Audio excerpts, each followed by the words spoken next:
Hello and welcome to mathematics. आज हम integral calculus के बारे में डिस्कस करेंगे। Integral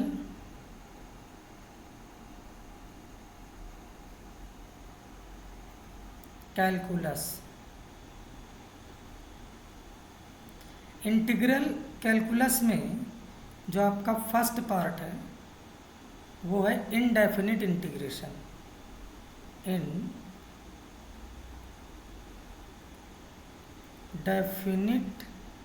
integration.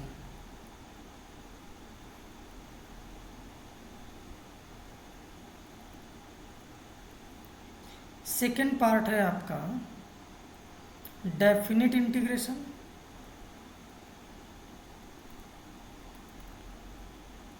Definite integration. Third part है आपका area under the curve. Area under the curve. And fourth part है आपका differential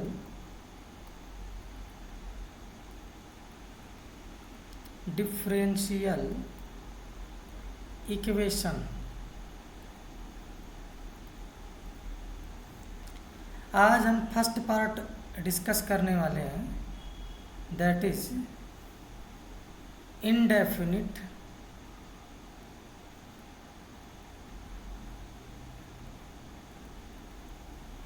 integration.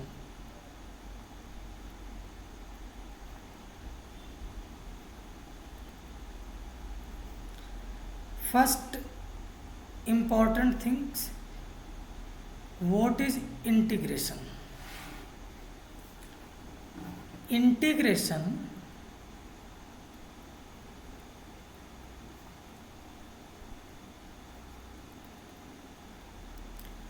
Integration is reverse process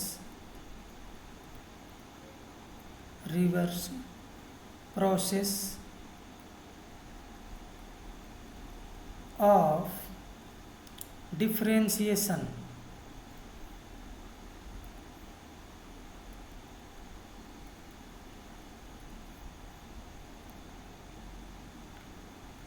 This is also known as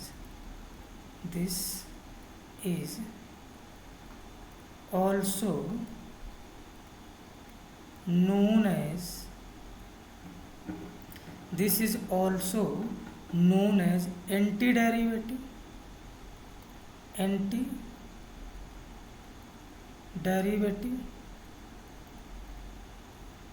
और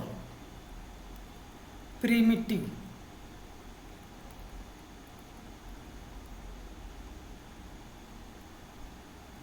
suppose आपके पास एक function y is equal to x square दिया गया है। इसका हम दोनों साइड डिफ्रेंशिएट करेंगे विथ रिस्पेक्ट टू x। तो y का dy बाई dx और एक्स स्क्वायर का हो जाएगा 2x।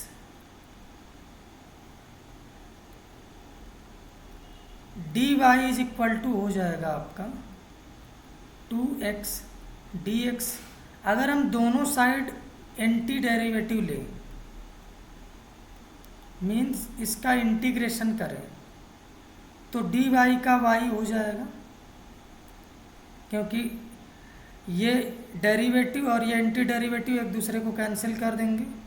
और आपने अभी अभी देखा कि एक्स स्क्वायर किसका डेरिवेटिव है, सॉरी 2x किसका डेरिवेटिव है, एक्स स्क्वायर का। सो इसका क्या हो जाएगा, 2x का anti derivative x square. Suppose एक दूसरा एग्जाम्पल अपन लेते हैं, एक्स स्क्वायर प्लस 1। इसका डेरिवेटिव क्या आ जाएगा, dy by dx is equal to 2x। Means dy by dx इस फंक्शन का भी 2x आया, मीन्स इसका भी इंटीग्रेशन एक्स स्क्वायर आ सकता है।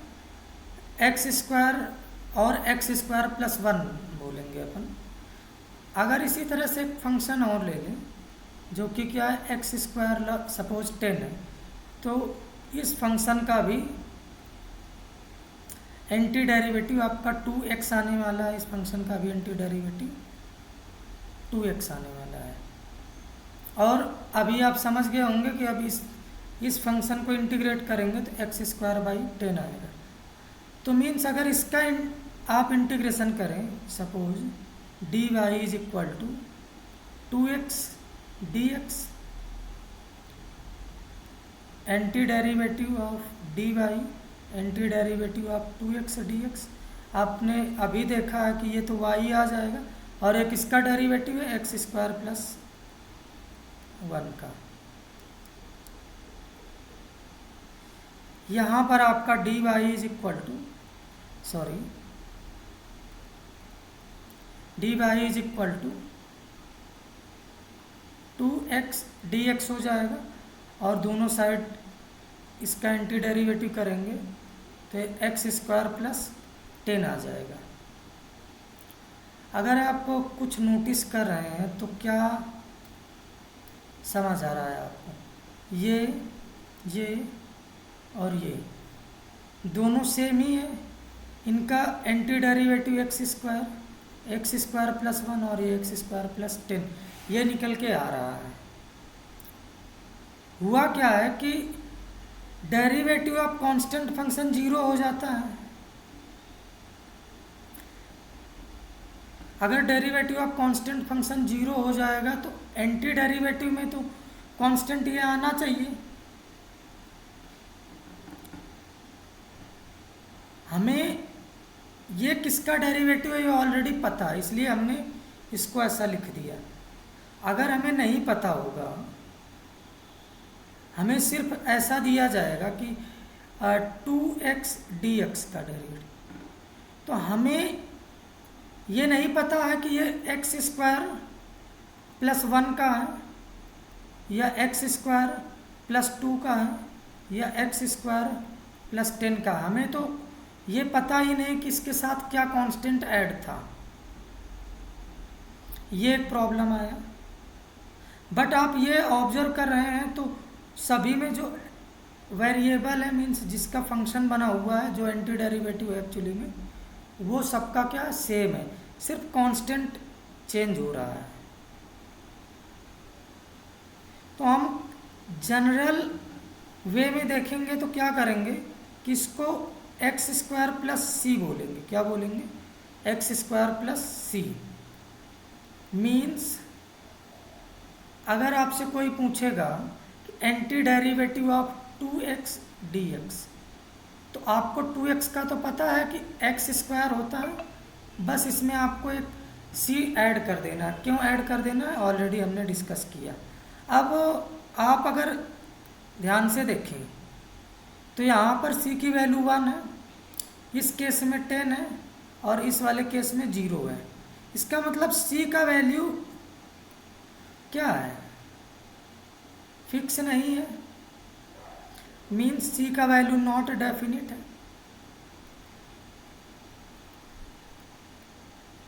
नॉट डेफिनिट, नॉट डेफिनिट को अगर हम और अच्छे से बोलें तो इनडेफिनिट बोलते हैं। c आपका क्या है? Indefinite.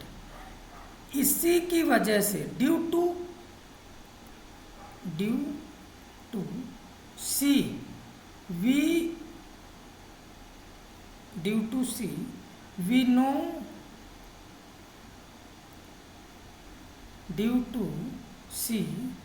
we know this integration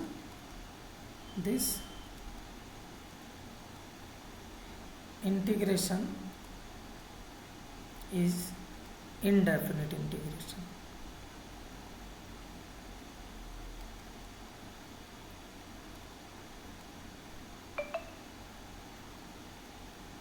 अभी आप समझ गए। सपोज एक फंक्शन है f(x + c) जिसका डेरिवेटिव कैपिटल F है, f(x + c), इसका डेरिवेटिव अपने पास स्मॉल f(x) है, राइट। अब अगर हम anti derivative of small f(x) means integration करें तो ऑब्वियस सी बात है कि इसका इंटीग्रेशन एफ एक्स किसका डेरिवेटिव था, capital F of X plus C. तो स्मॉल एफ एक्स का इंटीग्रेशन जो आने वाला है वो क्या आएगा आपका, capital F X plus C. यहाँ पर कुछ नोटेशन है उनको जान लेते हैं। इसे हम बोलते हैं sign of integration, sign of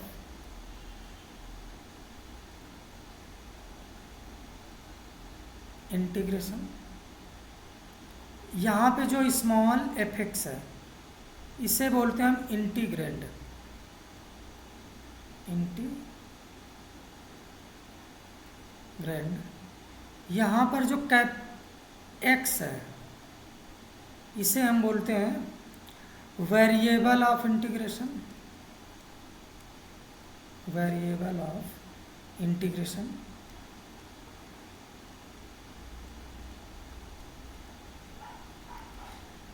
capital F of x जो दिया गया है इसे एंटी डेरिवेटिव, एंटी डेरिवेटिव और प्रिमिटिव बोलते हैं, और प्रिमिटिव। आपका जो सी है इसे बोलते हैं आर्बिट्रेरी कांस्टेंट,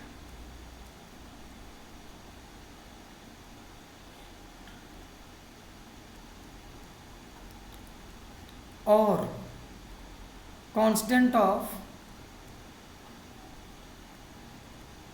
इंटीग्रेशन।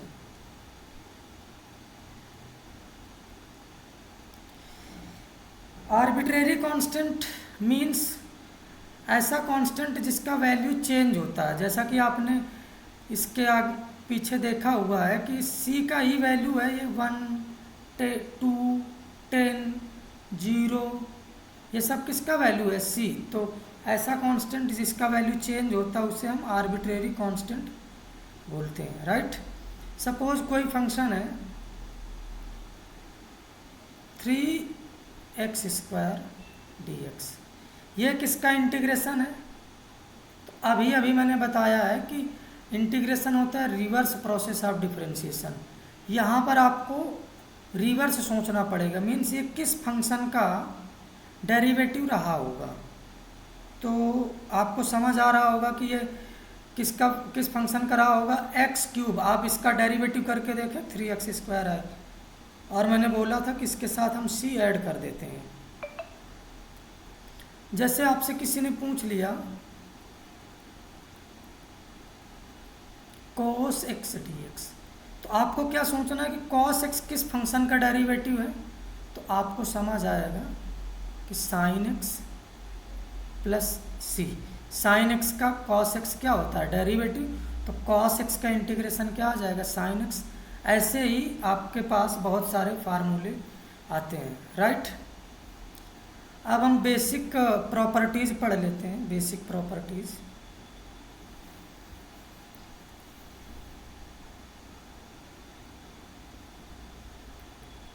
बेसिक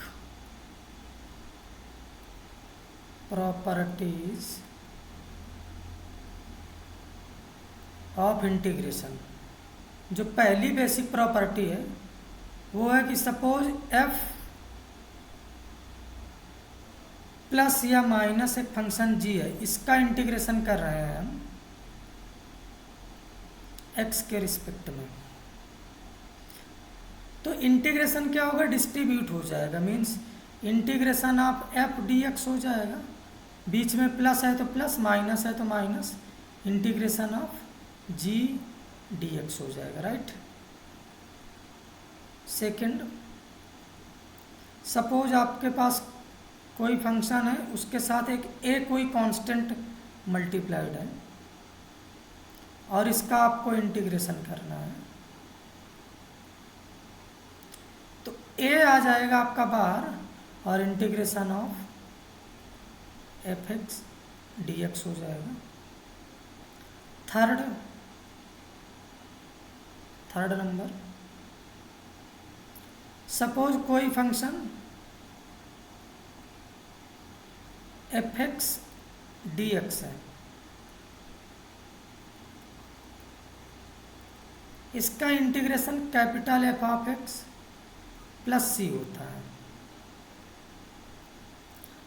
अगर हम x में मीन्स आर्ग्यूमेंट में कोई लीनियर चेंज करें, लीनियर चेंज कैसे? लीनियर चेंज मीन्स x को ax प्लस बी से रिप्लेस कर दें, तब इस फंक्शन का इंटीग्रेशन क्या आ जाएगा?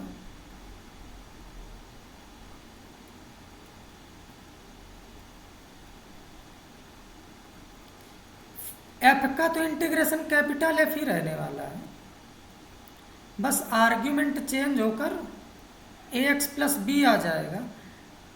आपको यह ध्यान रखना है कि अगर x के साथ कुछ मल्टीप्लाइड है लीनियर फंक्शन में, तो उससे हम क्या करते हैं? डिवाइड। इतना सा चेंज आपको याद रखना है, राइट?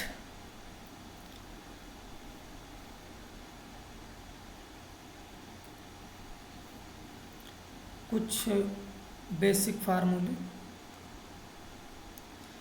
फार्मूले पर बढ़ने से पहले हम एक छोटी सी बात समझ लेते हैं नोट पॉइंट में।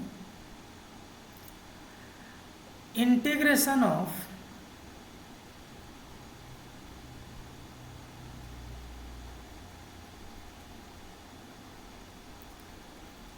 discontinuous function need not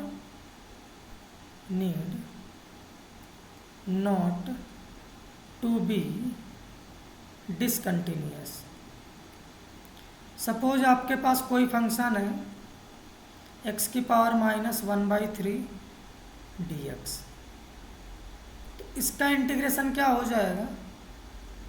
x की पावर -1/3 जो डेरिवेटिव रहा होगा वो x की पावर 2/3 प्लस c का रहा होगा। आगे चल के बात समझ आएगी, बट यहाँ पर समझ लेते हैं ये x = 0 पर क्या है? डिसकंटिन्यूअस। बट ये जो फंक्शन है x = 0 पर क्या है? कंटिन्यूअस। मीन्स किसी भी डिसकंटिन्यूअस फंक्शन का integration need not to be discontinuous, means continuous भी हो सकता है। Suppose integration of periodic function need not to be periodic. Means अगर कोई फंक्शन है,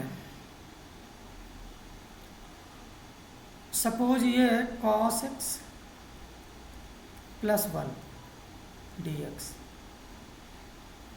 इसका जो इंटीग्रेशन आएगा, पहले तो इंटीग्रेशन डिस्ट्रीब्यूट हो जाएगा cos x dx प्लस क्या हो जाएगा? Integration of 1 dx।